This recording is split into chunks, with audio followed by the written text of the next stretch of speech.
Voz Andina Internacional presenta Observatorio Internacional. Un observatorio para examinar los desafíos actuales de la humanidad y las tendencias globales de discusión y soluciones. Observatorio Internacional. Marco Romero, su anfitrión, entrevista a académicos de la región y el mundo sobre temas estructurales y de coyuntura. Bienvenidos.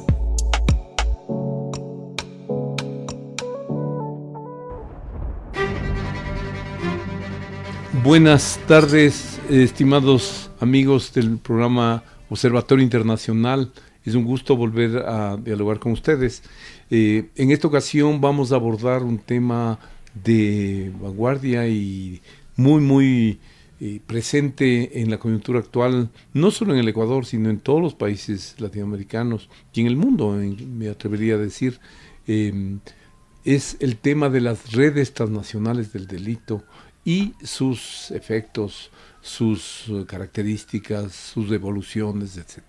Para ello vamos a contar con una presencia que agradecemos de un colega, un académico también, exalumno de la universidad, don Alexander Madrigal, exalumno de nuestro programa de maestría en Relaciones Internacionales y que actualmente está avanzando en su trabajo de doctoral para la Universidad Pedagógica de Colombia.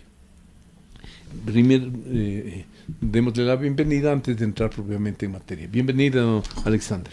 Gracias, profesor Marco. Un gusto estar acá en este espacio. Importante adelantar estas reflexiones que a veces se cree que son de ciertos especialistas, ¿no? Uh-huh. Hay una tendencia en este campo de estudios de seguridad y defensa a considerar que es un asunto de militares, uh-huh, que es un asunto que maneja ciertas esferas muy limitadas, ciertas élites que hacen parte de estos organismos o del sector seguridad, del sector defensa, pero realmente es un área de estudio muy importante de los estudios sociales, de la ciencia política, de las relaciones internacionales, así que saludo la invitación y muy importante empezar a dialogar sobre estos temas de esa mirada civil y académica con el rigor que tiene nuestra universidad. Muchas gracias. No, me parece muy adecuadas sus palabras iniciales, porque efectivamente comenzaría entonces por allí. O sea, uno de los problemas, estoy revisando unos capítulos de un libro que se va a editar próximamente, sobre relaciones civiles militares en América Latina, visto con una perspectiva histórica de largo plazo. Y ese ha sido un problema serio en la región. Algunos dicen que por la herencia del caudillismo militar en el proceso de independencia mismo, desde allí se consolidó una relación problemática que, con cambios evidentemente, adecuándose a las diferentes fases históricas, prevalece hasta hoy día. ¿Cómo ve usted esa relación civiles militares en el caso colombiano? Bueno, generalmente hay la creencia de que el caso colombiano es un caso diferente, ¿no? Como frente a los demás países andinos o a la región de Colombia hay muchos mitos, diría yo, en cuanto a la democracia más sólida de América, en cuanto a que no tuvimos una dictadura a diferencia de los demás países, en fin. Y también eso implica también pensar las relaciones cívico-militares de otra manera. Implicaría que el relacionamiento ha sido diferente. Sin embargo, yo creo que Colombia no es la excepción de una tendencia general de unas relaciones cívico-militares caracterizadas por un manejo del sector muy independiente, ¿sí? Como con mucha autonomía. Y eso obviamente viene de anclajes de la historia de la formación de los estados-nación en la región.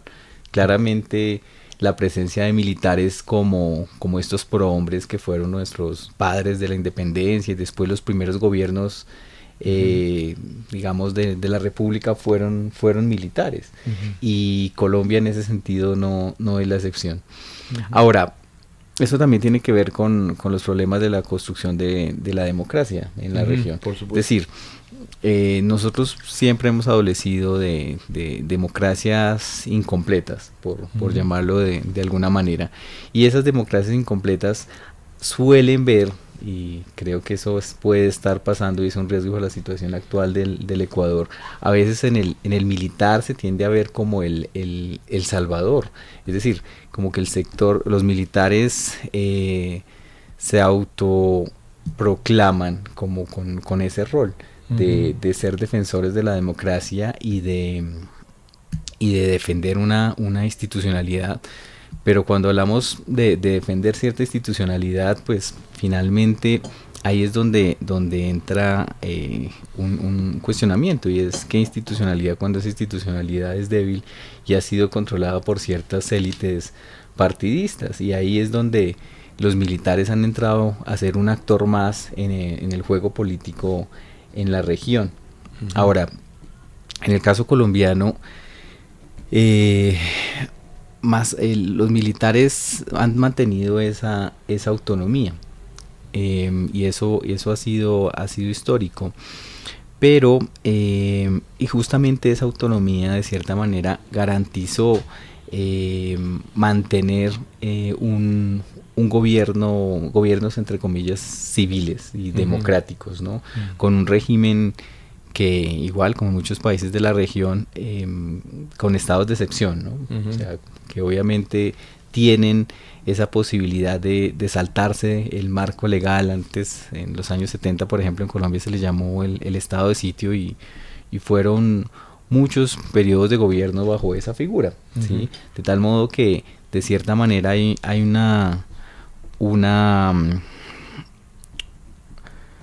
articulación entre esos gobiernos civiles y ese respaldo militar.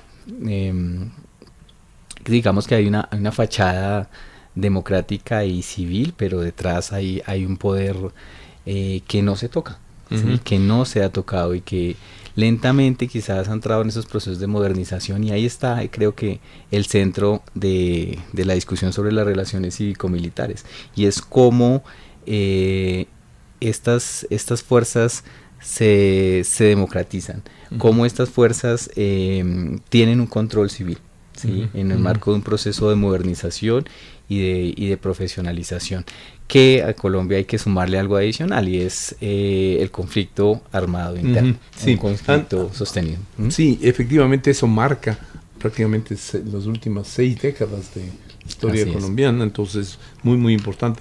Pero me parece muy interesante lo que usted señala, es que es de los pocos países latinoamericanos que no tuvo al menos dictaduras en los últimos 80 años. Sí, nosotros tuvimos un periodo que se denominó como de la violencia, después de la violencia bipartidista, hacia finales de los años 40, 50, y ahí una dictadura corta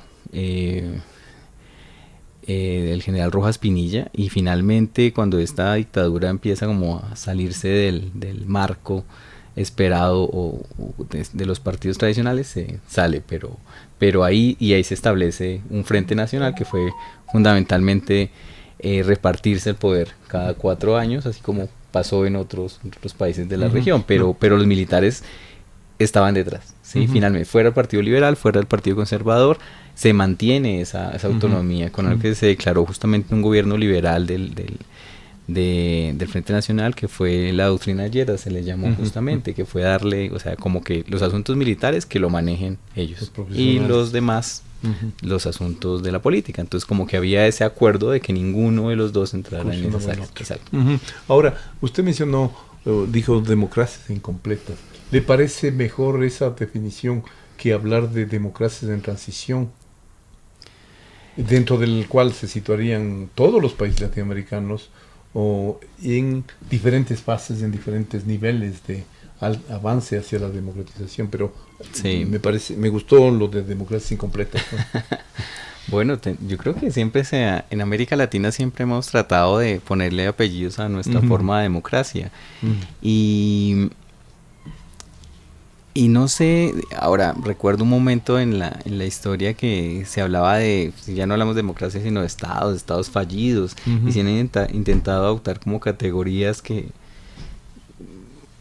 digamos que yo diría que más foráneas, que no tan pensadas desde adentro. Ahora, yo realmente uso esta de democracia incompleta, quizás sin ningún rigor teórico ni conceptual, sino simplemente para hacer ver un poco que no cumple con el parámetro esperado de una democracia, ¿sí? Por lo menos de una democracia liberal o una democracia competitiva, y eso para romper el mito de esto de la democracia más estable y que realmente se viva una democracia. Ahora, el concepto de democracia como transición, no sé, yo recuerdo cuando se hablaba de las transiciones a la democracia, con O'Donnell, todo esto, se pensaron nuevos conceptos también, pero fíjense que sería un concepto que habla de un tiempo que, como si estuviéramos pasando un periodo de una promesa que no llega. No, ya dura mucho tiempo. Quizás cuestionaría un poco ese concepto y me quedaría más con eso. Son eternas. Claro. Sí, vea, ahora usted ya para, digamos, hablar sobre la experiencia política colombiana, lo del conflicto, etcétera, nos llevaría muchísimo, Plan Colombia, etcétera. Entonces, para irnos más directamente al tema que le habíamos propuesto, y dentro de lo que usted ha señalado también, o sea, es indudable que hay actores internos y hay actores externos que inciden sobre estos procesos de democratización, de relaciones cívico-militares, etcétera. Pero, entonces ahí es lo que le preguntaría, en la situación actual de esas relaciones cívico-militares, ¿estamos hoy más avanzando hacia una mayor nivel de completitud de la democracia colombiana? Bueno, pues yo creo que siguiendo con la idea del conflicto, sin entrar en esos antecedentes, siempre se le echó la culpa al conflicto interno de la falta de democracia, y de cierta manera, como que de una perspectiva sistémica, el mismo sistema político colombiano absorbió a la insurgencia, a las guerrillas, para hacer como un régimen estable y de cierta manera más cerrado. Y eso implicó la alianza con el sector, con los militares. Ahora, habría que preguntarse entonces, ¿qué implicaciones tuvo todo el proceso de paz? ¿Sí? El proceso, la firma del acuerdo de paz con la guerrilla de las FARC, las Fuerzas Armadas Revolucionarias de Colombia, es un hecho que cambia el panorama, definitivamente. ¿Sí?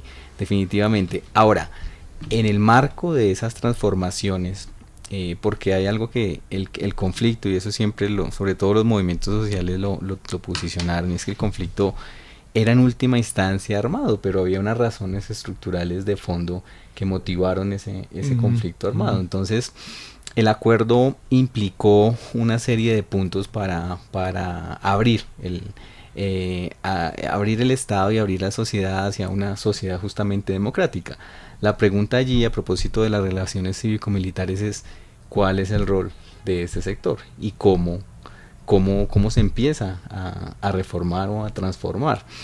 Y hay que decir que en el caso colombiano, en Colombia tuvimos una constitución en el 1991, que fue un periodo donde después, quizás por factores externos, la caída del muro y las guerrillas de segunda generación, de tercera generación, otros movimientos, se entregaron las armas. Hay que señalar que ahí, por ejemplo, está el movimiento M19, que es al que pertenecía el actual presidente Gustavo Petro. Pero en ese momento no se desmovilizan las guerrillas de primera generación, las FARC y el Ejército de Liberación Nacional, una guerrilla de orientación guevarista, principalmente esas. Pero allí la Constitución fue un acuerdo de paz también. Y allí se empezó a hablar también de, bueno, ¿y los militares qué? ¿El sector defensa qué? Y empezaron ellos mismos a hacer la reforma. De hecho, y habría que hacer la distinción entre policía por un lado y fuerzas militares por otro. En el caso de la policía, por ejemplo, como ha pasado también en muchas de nuestras policías en la región, ha adolecido digamos, de una corrupción estructural también, unos problemas graves de funcionamiento que ha llevado a una serie de crisis recurrentes que ha implicado una serie de reformas institucionales. Y eso ellos mismos hacia los 94, si no estoy mal, empezaron haciendo esa serie de reformas, teniendo en cuenta además que la policía en Colombia está militarizada y viceversa. Entonces hay a diferencia de los demás países de la región, donde los roles están más claramente definidos. Y en el caso del ejército y de las fuerzas militares, más bien lo que se ha intentado es profesionalizar, pero eso no ha implicado democratizar. ¿Sí? Es decir, hacer, y esto a propósito de toda la cooperación que llegó, por ejemplo, en los años 90. Eso fortaleció Plan Colombia. Hay que decir que eso dejó unas fuerzas militares más fortalecidas, y eso definitivamente, así como en la policía, definitivamente contribuyó a la lucha contra esas expresiones del narcotráfico y el terrorismo. O sea, hay que decirlo, y eso en toda la década de los 90 yo creo que se dio ese proceso de transformación, pero ahí no está la palabra democracia. O sea, ahí no entra. Y hacia el nuevo proceso, ya saltándonos de los 90, 2000, después de Plan Colombia, la llegada del proyecto de Estado comunitario y Álvaro Uribe, también hay todo un fortalecimiento del sector, sobre todo de las fuerzas militares, del ejército. Pero ese fortalecimiento, insisto, implica profesionalización, ¿sí? Pero no implica democratización. Ahora, la democratización sí se plantea como un tema de las organizaciones sociales para el proceso de paz, pero en el proceso de paz tampoco se discute. Yeah. Pero una cuestión que usted acaba de señalar que me parece, y que ya nos lleva pero al meollo de nuestro tema de hoy, es el que, como usted señala, el fin de la Guerra Fría cambia las amenazas y delitos que aparecen como el narcotráfico, tráfico de armas, tráfico de personas, lo que se ha dado en llamar las redes transnacionales del delito, que no estaban presentes solamente en la región, sino en el mundo, o asumen una importancia crucial. Entonces, la primera pregunta sería, ¿cuándo se produce esa irrupción de estas redes transnacionales del delito? Y ¿cómo responde inicialmente el Estado colombiano? Okay. Yo creo que la participación internacional de cierta manera siempre ha estado, pero hay que entenderlo de las manos de la transformación del conflicto interno armado. En los años 90, cuando 80, 90, a finales de los 80, el tema del narcotráfico se empieza a hacer visible. Allí obviamente estamos hablando de un tráfico internacional. Entonces ahí obviamente... O sea, siempre fue transnacional. Sí, desde los orígenes. Definitivamente. Entonces, pero sin embargo se seguía considerando que el combate y el problema era nacional, a pesar de que era un problema compartido en la región andina, y nunca hemos cambiado ese viejo concepto de la Guerra Fría, de la seguridad nacional, ¿sí? Entonces, y es muy difícil también que los estados de la región cambien ese paradigma de Estado y seguridad nacional. Es decir, no se piensa en un enfoque de seguridad cooperativa, por ejemplo, o de seguridad regional, pero es claro que hablando del narcotráfico, podríamos ver que los efectos de que lo que pasa en un país, lo que genera es un impacto sobre el otro. Es decir, yo hago un control de la criminalidad en mi país, pero lo que hago es afectar al otro, como un control de plagas, ¿sí? Lo que hago es afectar al otro. ¿Por qué? Digámoslo desde ese viejo paradigma de la interdependencia. Hay interdependencia y si no hay un mínimo de coordinación, pues definitivamente lo que hago es tirarle el problema al vecino. Entonces, eso en el caso colombiano, ¿cuándo ocurre? ¿O pues cuándo se acentúa? Hacia los 90 se empieza a hablar de la internacionalización del conflicto colombiano. Y en el caso, ahora la expresión no ha sido solamente, es decir, recuerdo por ejemplo, como ocurre ahora, o ya venía ocurriendo con Venezuela, todo el tema de los desplazados, que Ecuador definitivamente fue muy generoso recibiendo pues una bomba social que le costó al Estado ecuatoriano. Y esas son expresiones de nuestro conflicto. El conflicto empezó a trascender las fronteras. La expansión, cuando empezamos a revisar la ubicación de los cultivos en zona de frontera, y todavía, ¿sí? Hacia la zona del Putumayo. En fin, también presencia, es decir, y ahí viene otro tema, y es las fronteras. Finalmente, una frontera es para nosotros los académicos que creemos que existen fronteras, pero en el territorio no hay una línea, no hay las mismas comunidades traspasan, es muy difícil establecer, y si hablamos de la función del Estado, ninguno de los estados está presente o poniendo... En la mayor parte de las líneas no lo fronterizas. está, entonces tampoco tenemos una política de fronteras.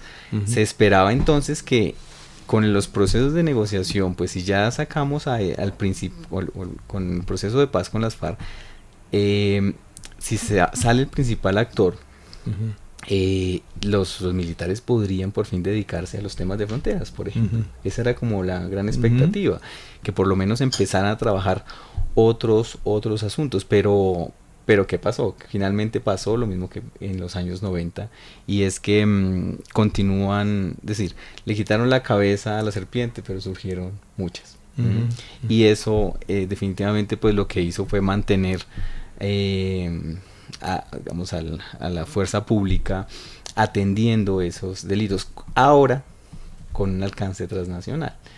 Y también hay que decir algo, y es que se habla de redes de delito transnacional, justamente porque por ahí alguien lo escuchaba, como las redes sociales finalmente, o las redes comerciales. Entonces podríamos decir que estas empresas criminales, y además se habla de crimen organizado por algo, y es que justamente tienen esos tentáculos, ¿no? Esa capacidad, y definitivamente han diversificado su portafolio criminal. Entonces, la misma organización, si tiene la capacidad y juegan también con dinámicas de oferta y demanda, ¿sí? Si bajan los precios por ejemplo, el tema de la minería ilegal, ¿sí? O más la minería criminal, todo el tema de la extracción ilícita de yacimientos mineros, el oro, por ejemplo, los casos de Colombia, Ecuador, Brasil, Perú. Definitivamente hay una demanda internacional, y estos grupos lo que hacen es, en función de esa demanda, ese es un tema que está dando, en ciertos momentos da más que el narcotráfico. Entonces, claro, y asimismo en otro momento se dedican a delitos ambientales, y de la mano uno podría revisar cualquier delito y encuentra una cantidad de delitos conexos, ¿sí? Pensemos por ejemplo el tráfico de personas, ¿sí? Ahí también estaría, y de la mano entonces tráfico de armas, en fin, una cantidad de delitos conexos, entendiendo que el delito es crimen y es organizado y tiene ese alcance transnacional, donde algo muy importante que a veces no lo analizamos suficientemente, y uno diría, ¿qué está pasando allí? Y es todo el tema del lavado de activos. ¿Qué pasa con ese dinero? O sea, ese dinero se mueve a través de nuestras fronteras, y ¿quién lo está controlando? Y eso también tiene que ver con una condición estructural del capitalismo globalizado, en fin. No, usted ha dicho varios elementos que me parece dignos de profundizar un poco más. Esta diversificación de los negocios ilegales, el carácter transnacional intrínseco en esos negocios, y esta referencia a la relación oferta-demanda, me parece que tienen, para entender un poco las dinámicas actuales, una importancia crucial. Entonces yo le diría,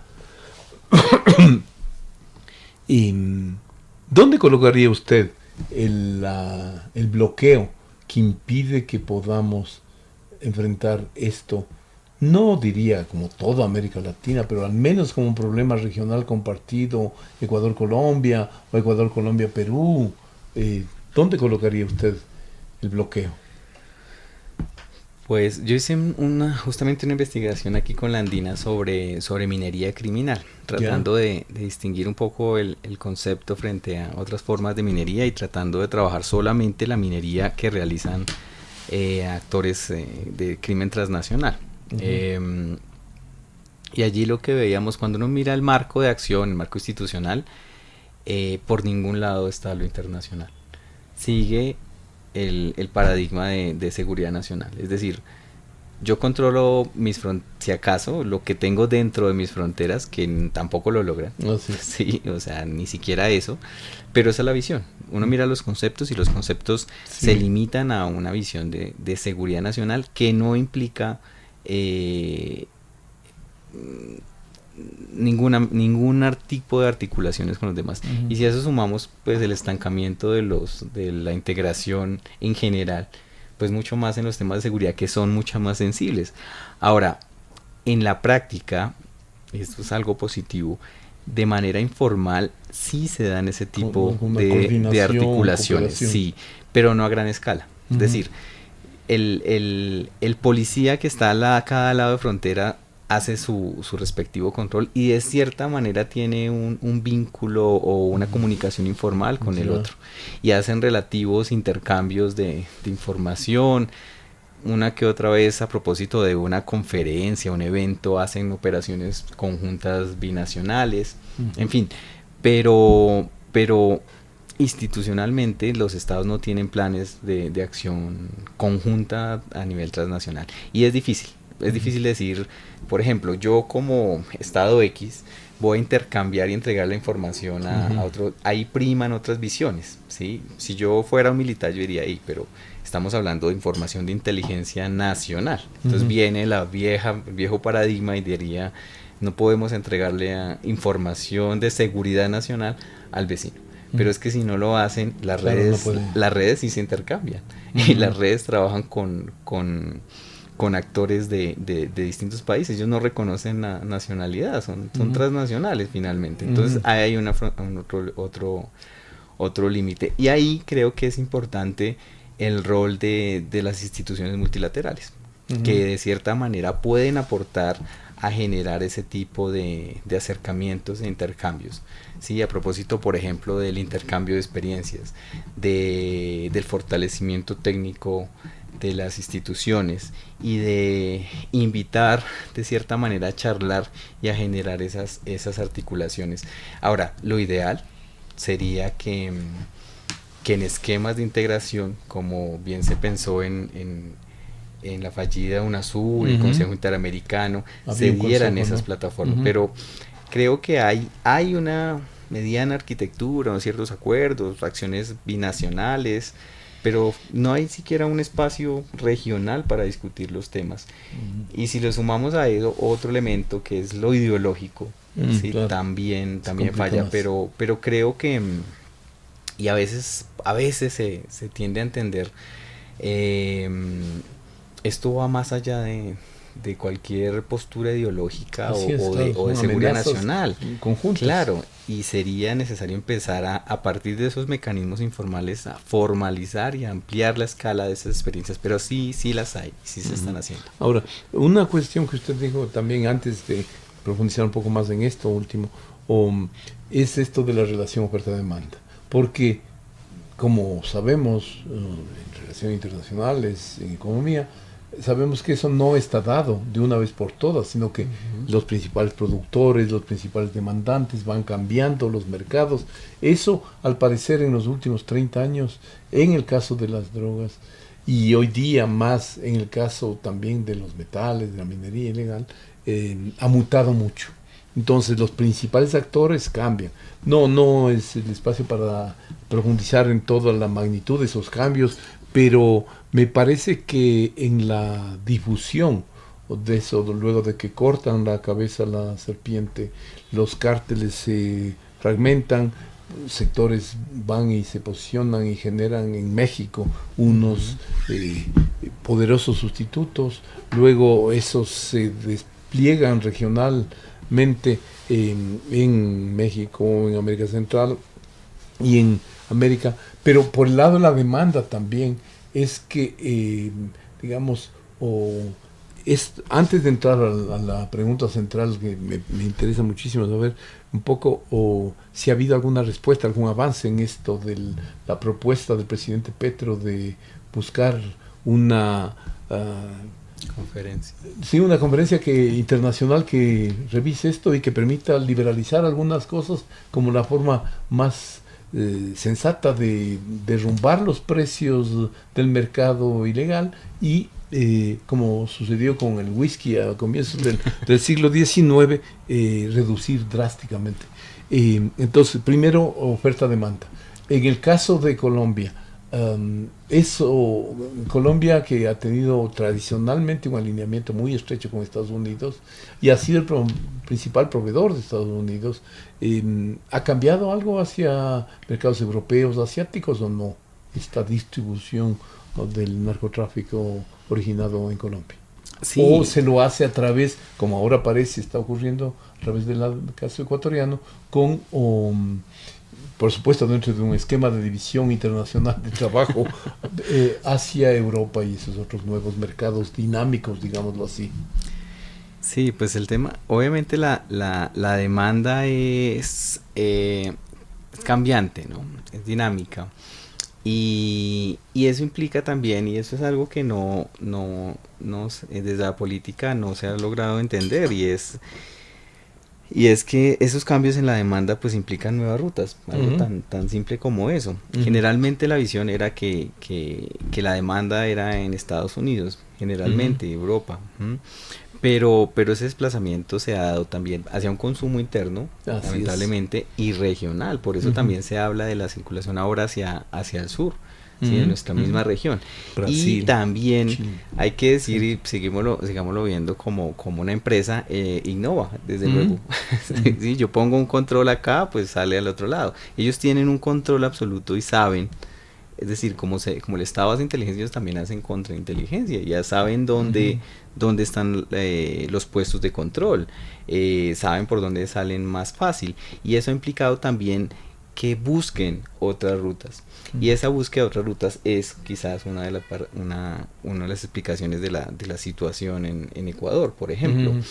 Entonces, la demanda definitivamente es cambiante, y hay que prestarle un poco más de atención tanto al consumo en la región y hacia nuevos mercados y nuevas rutas, y eso implica también cambiar la estrategia y cambiar lo que se viene haciendo, pero definitivamente por otra parte, en Colombia se habló, en la política exterior se ha tratado de posicionar la corresponsabilidad, sí, es decir, los consumidores también tienen una responsabilidad allí. Y ha habido, digamos, esfuerzos. De hecho, las conferencias de la OEA lo han dicho abiertamente. Estudios sobre la guerra contra las drogas ya son conclusivos del fracaso. En ningún lado se ganó esa guerra.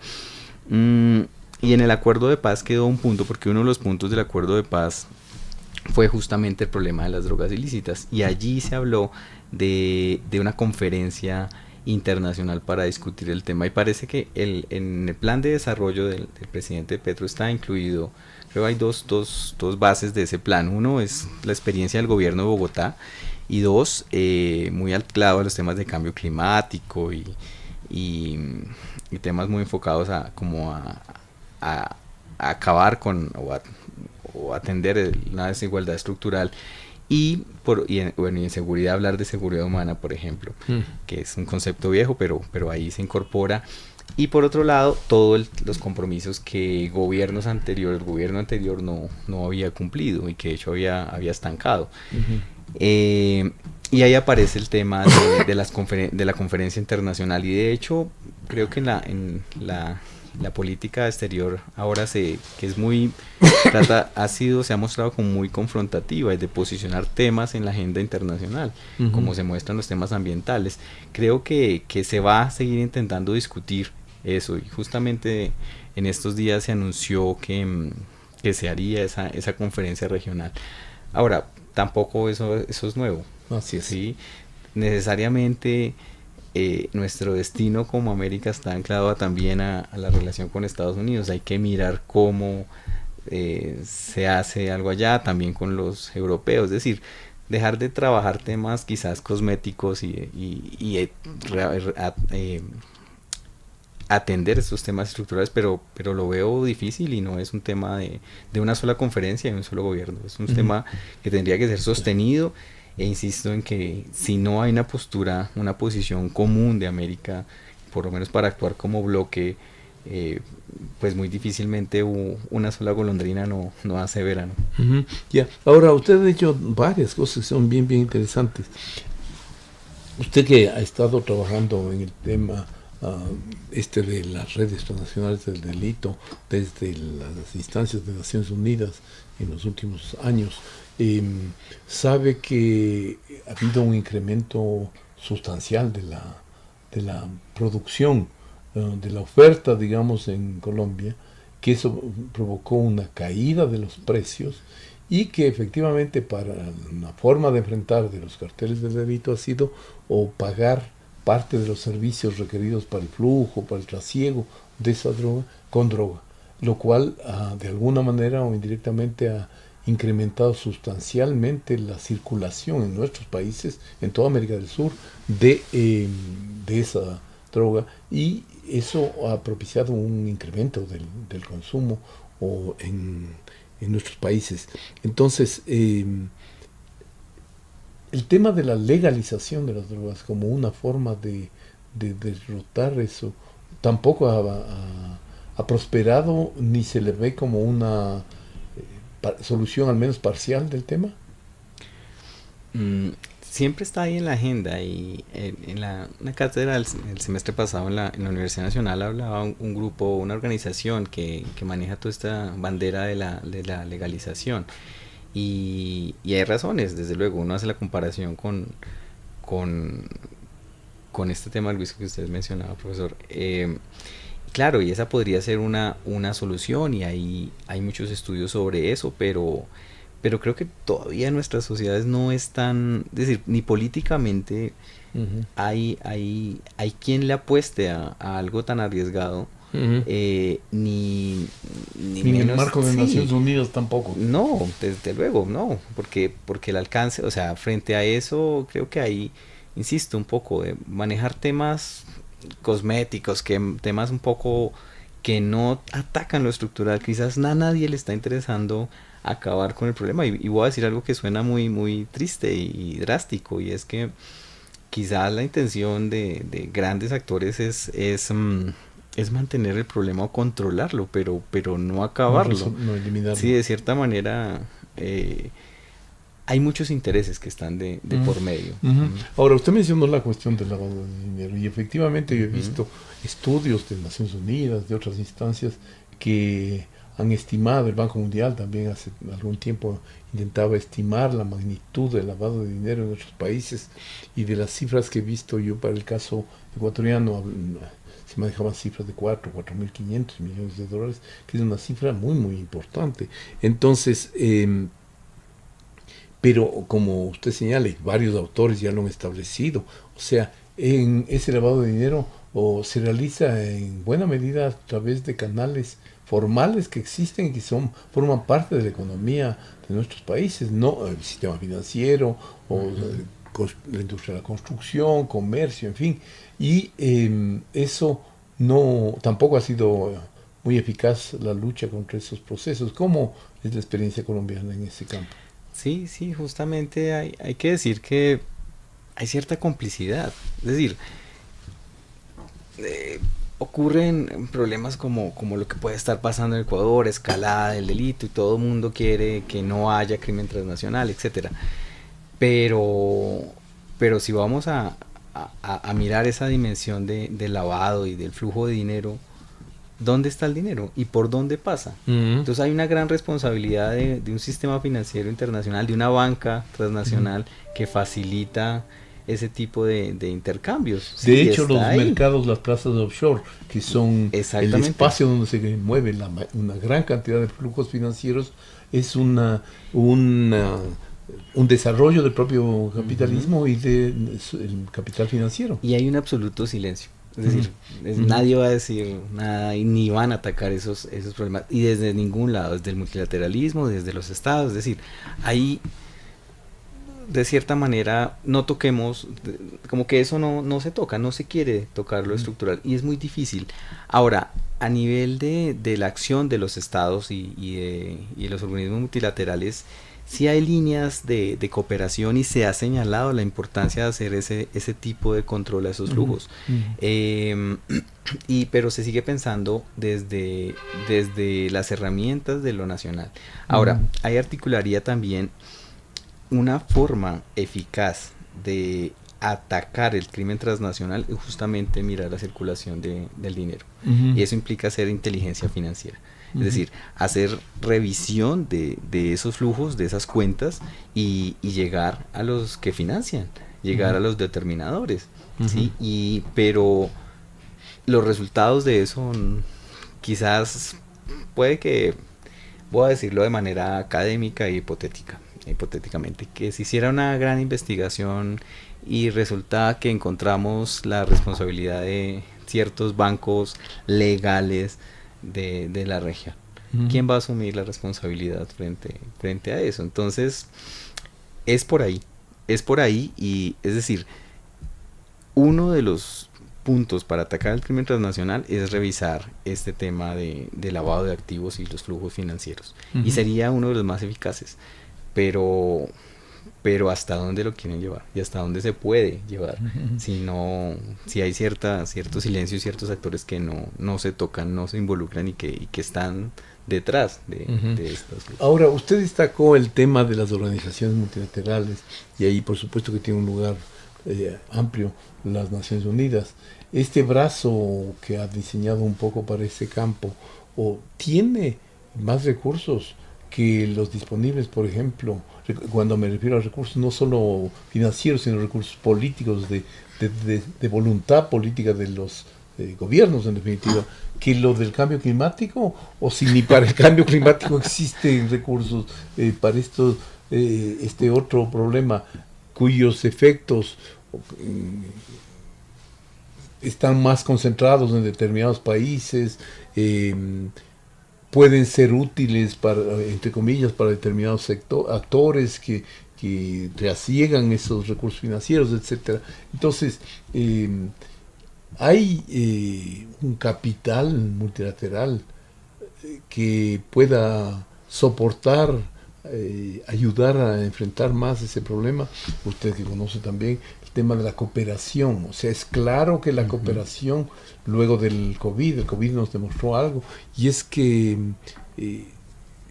la informalidad en nuestros países, el tamaño de los mercados de trabajo o las capacidades de los estados para responder frente a problemas como esos son muy desiguales, muy heterogéneas, y entonces la necesidad de cooperación es cada vez más flagrante, más clara, pero la voluntad política, la comprensión del carácter regional y global de los fenómenos parece que está rezagada, ¿no?, frente a eso.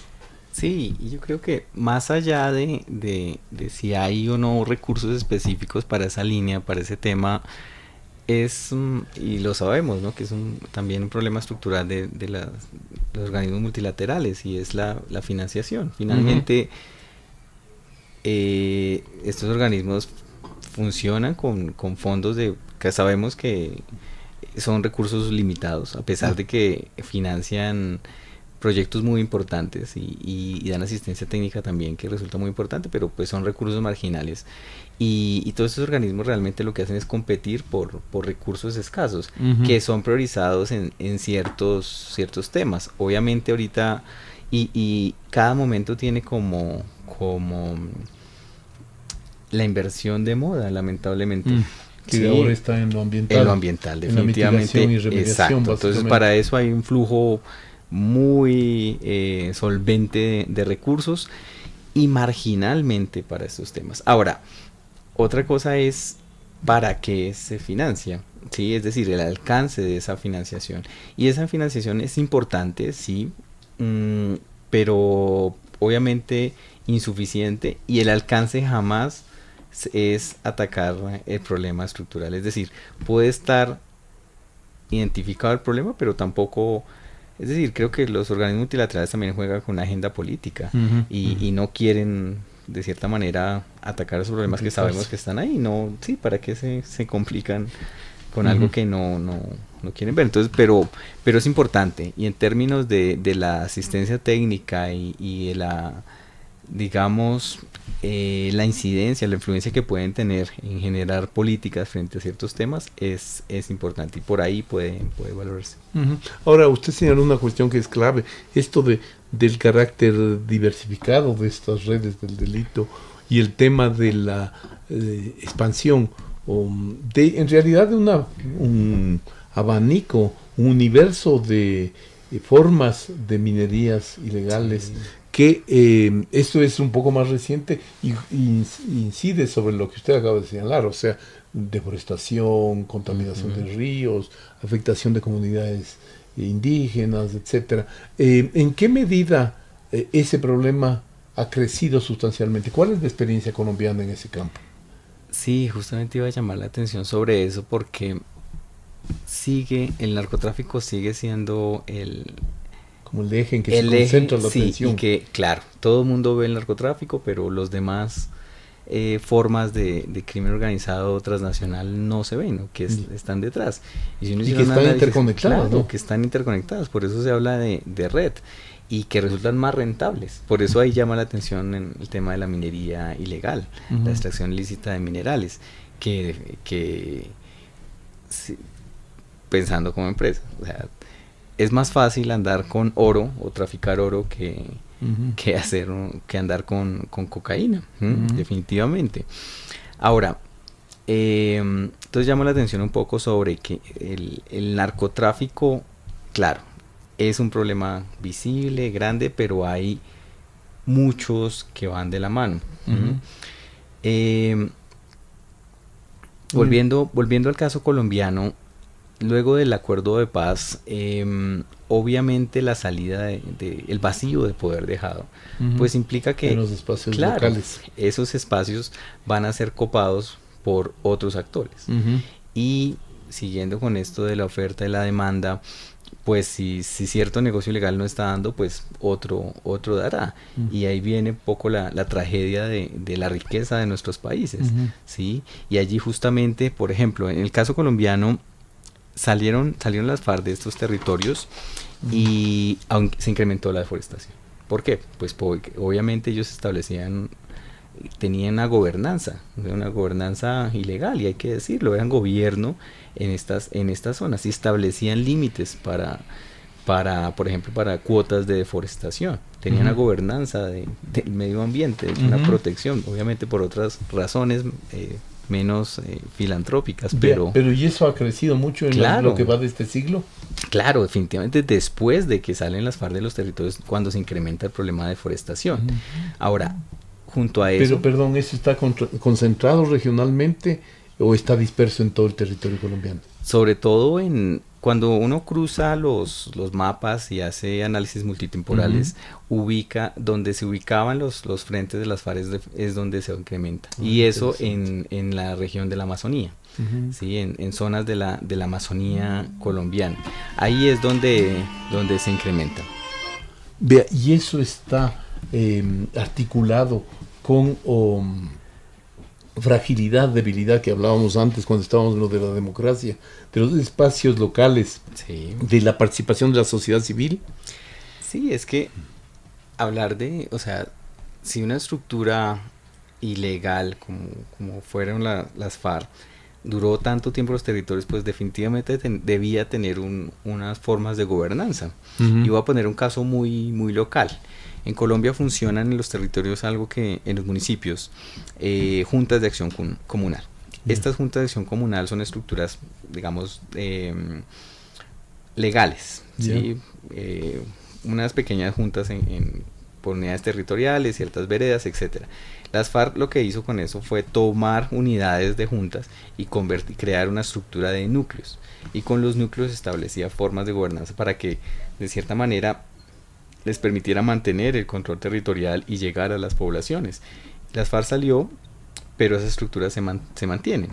Ahora, por otros vienen las disidencias y otros actores a competir, y lo que ha pasado es un cambio de comandantes. Entonces, pero hay una y esos cuestión comandantes que... traen otros negocios. Entonces lo que hacen es que se acabó, entre comillas, la paz que había con la gobernanza guerrillera y generan otra conflictividades que están ahora ahí. Entonces lo que se da es un proceso de transformación y criminalización del conflicto, o sea, y es una nueva fase ahora que está caracterizada por esos grupos menos grandes, pero sí que se están disputando, y eso también está pasando aquí en el Ecuador. Así que es. se están disputando pues los territorios, espacios.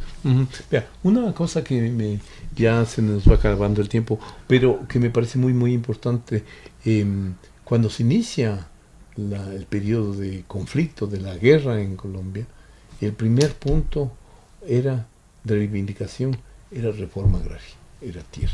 Así es. Cuando se firma el acuerdo de paz, el más reciente, el que está en implementación, ese sigue siendo el primer punto y sigue siendo un punto central. O sea, los Estados Unidos, cuando la Alianza para el Progreso impulsan la reforma agraria en América Latina como una forma, no de, digamos, de redistribuir de alguna manera el ingreso, pero básicamente de ampliar el mercado.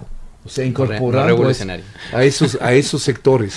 Pero eso es resistido por élites de terratenientes de muchos de nuestros países y mitigan, reducen, a veces anulan ese proceso. Y Colombia es uno de los países de la región en el cual eso ha sido paradigmático. O sea, se avanzó muy poco. ¿Cómo se enfrentó y cómo está actualmente ese tema en los acuerdos de paz y en el funcionamiento de estos temas que estamos revisando? Sí, el acuerdo de paz siempre, yo tuve la oportunidad de participar en todos los esquemas para la construcción del acuerdo, desde la academia, desde la Universidad Nacional, y allí lo que siempre se dijo es que el acuerdo es integral, es decir, el punto, aquí nos hemos centrado en los temas de seguridad, en los temas de drogas, en fin, pero claro, no podemos hablar del problema de drogas sin conectarlo con el problema de la tierra, ¿sí? De la reforma rural integral, claro, y todo lo que se deriva, ¿sí? Entonces el tema de participación política, en fin, todos estos temas en consonancia pues son parte del reto de construir paz. Y el tema de reforma rural integral pues es el que genera también muchas resistencias y el que más estancado se encontraba. Sí, definitivamente. ¿Por qué? Porque justamente toca con esos poderes territoriales, con esos grandes terratenientes. Y de cierta manera, ahorita se ha venido impulsando y se ha hecho una promesa un poco de desestancar el tema de la entrega de campesinos y por ahí puede ser una forma, es decir, no podemos pensar la seguridad solamente como con control del delito, sino también generación de desarrollo, estrategias frente al narcotráfico, en fin, que todo vaya articulado. Este tema era de los más estancados. En este gobierno ya se empezó el tema de cierta manera, el gobierno, aunque se tiende a ver por medios de comunicación una postura radical, no lo ha sido definitivamente, y ni siquiera las FARC lo fue con lo que negoció, porque suena extraño para alguien que una guerrilla marxista-leninista que se escribía de afiliación rural, lo que pidiera es reforma rural, porque en fondo lo que están pidiendo es desarrollo, o si me permiten, que puedo resultar criticado, de cierta manera lo que se está pidiendo era capitalismo. Un desarrollismo, si se quiere, y no le ponemos mayor producción, claro, mayor producción, activar el campo, empleo, mayores ingresos, y eso fue lo que se negoció, Uh-huh. ¿sí? Eso fue lo que se negoció.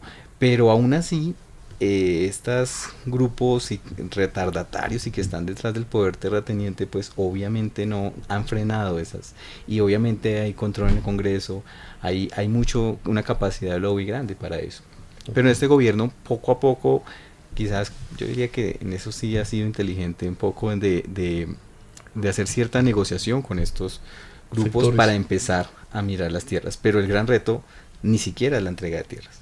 Es difícil en principio. Comprarlas, pero ¿no? Claro, las compras las entregan y ¿qué hacemos con esas tierras? Uh-huh. Entonces ahí es donde viene la necesidad de una política de industrialización. Que también tenía claro. Gobierno, pero que también ha sido combatida. Sí, o sea, los procesos de cambio no claro, no son fáciles, no se harán en un solo gobierno. El acuerdo de paz venía en el gobierno anterior, pues, intencionalmente se estancaron ciertos temas, se cumplieron con otros parcialmente y se desnaturalizó, pero creo que ahora de nuevo se está impulsando. Pero así le vaya muy bien a este gobierno, un periodo de gobierno no es suficiente, no va a dar para cambiar las cosas. Y venimos de una falta de una política industrial y de atención de la ruralidad. Ahora, si lo vemos con ojos un poco optimistas, pues el tema rural es como esa gran salida. Es decir, si se pudiera realmente cumplir con generar esa política de industrialización rural y exportaciones y activar, y que eso genere como un efecto virtuoso sobre los demás componentes del acuerdo y sectores, pues allí podría haber realmente como, claro, unas posibilidades reales. Pero eso no se hace en un solo gobierno y requiere algo sostenido. Pero creo que nos queda, aunque no sea muy académico eso, pues la esperanza, ¿no? de que sí se puede avanzar y por lo menos estamos mejor que el anterior gobierno en ese sentido, avanzando. Y para concluir, la última pregunta, ¿eso implica también una reconstrucción, para entrar académicamente, de un consenso nacional del tejido social del país? Y que algo que intentaba, por ejemplo, que ha sido secretario general de la CEPAL, Ocampo, José Antonio Ocampo, el primer ministro de Economía del gobierno de Petro, él hablaba en esos términos, o sea, desde una perspectiva básicamente, si usted quiere, neokeynesiana. Hay potencialidades de que una perspectiva como esas, como usted lo dice perfectamente, no es de un ciclo presidencial, sino una meta de mediano y largo plazo que, como algunos académicos lo han dicho, implicaría 1, 2 generaciones, un medio siglo al menos. ¿Cree que hay potencialidades de ir avanzando en la construcción de esos consensos? Pues eso nos lleva como a otro problema más que económico, político y a propósito de nuestra región, y suena muy un tema viejo ya. Es el proyecto de nación. Así es. El proyecto, o sea, finalmente todavía, y es un mal que vemos desde Argentina y aquí mismo Ecuador, esa polarización, ¿no? Finalmente no tenemos una visión de proyecto de nación. Lamentablemente jugamos al péndulo, ¿no? A cambios de políticas, nada pensado a largo plazo, o sea, claro, pues ni siquiera el mundo, ¿no? Que el largo plazo es 2030, o sea, no hay una visión de largo plazo. Pero por lo menos creo que sí, y en ese sentido contribuye mucho la academia en pensar la necesidad de esas visiones a largo plazo y de pensar en el modelo, aunque también esto es un tema ya viejo del que se habla, el modelo propio, nuestro modelo de desarrollo en un momento donde, bueno, obviamente los estados tienen menos capacidad, menos agencia, pero yo creo que sí es posible y por lo menos es labor de la academia empezar a por lo menos romper esas fronteras ideológicas e ideacionales, es decir, en proyectar trabajos donde se muestre la necesidad de apuntarle a medidas y a políticas con otra orientación. Y ya lo demás será el juego y la disputa política y en el momento, en esas ventanas de oportunidad que se den, yo creo que se pueden dar avances. Pero sí hay que pensar. Y ahora sí, la última. En ese modelo, en ese proyecto, tiene un lugar, entiendo, la integración. Usted que ha trabajado mucho en las zonas fronterizas colombo-ecuatorianas, estaría de acuerdo con que esa multiplicación de esas experiencias de compartir, de enfrentar conjuntamente procesos inmediatos, etcétera, puede potencializarse poco a poco o en esos planos, las regiones fronterizas, las cuencas binacionales, etcétera, como una línea que pueda ir vigorizando una propuesta alternativa de integración?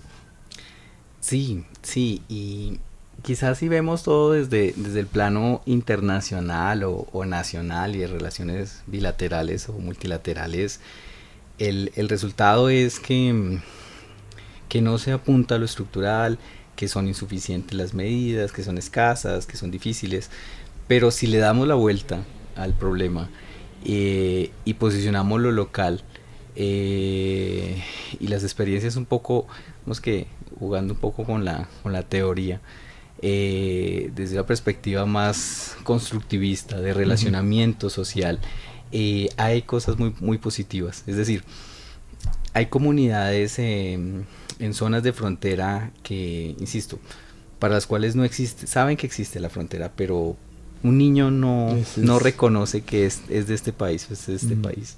Y se vienen haciendo cosas muy, muy, muy buenas desde las organizaciones sociales. Y eso se ha logrado apalancar también con cooperación internacional, con pequeños fondos de gobiernos nacionales, y finalmente esos encuentros desde los pueblos, desde iniciativas territoriales, por ahí conjuntas, claro, ¿no? Pero el alcance de esas iniciativas tampoco es limitado, y pueden lograr ciertas éxitos en territorios definidos y concretos. ¿Cómo hacemos? Esa es la pregunta de cierre que hay abierta. ¿Cómo hacemos para escalar este tipo de experiencias desde una visión de integración? Y eso es lo bonito también de esto, es que lo podemos encontrar en todos nuestros países. Es decir, podemos ver el bosque y verlo terrible, pero si entramos vamos a identificar que hay muchas cosas que se están haciendo desde los territorios, y desde allí, por ahí puede estar la respuesta y la salida. Muy bien, muchísimas gracias, estimado Alexander. Muchas gracias, estimados oyentes. Hasta la próxima oportunidad. Gracias. Marco Romero, anfitrión del programa Observatorio Internacional, les agradece su sintonía a este programa. Observatorio Internacional, una producción de Voz Andina Internacional. Hasta pronto.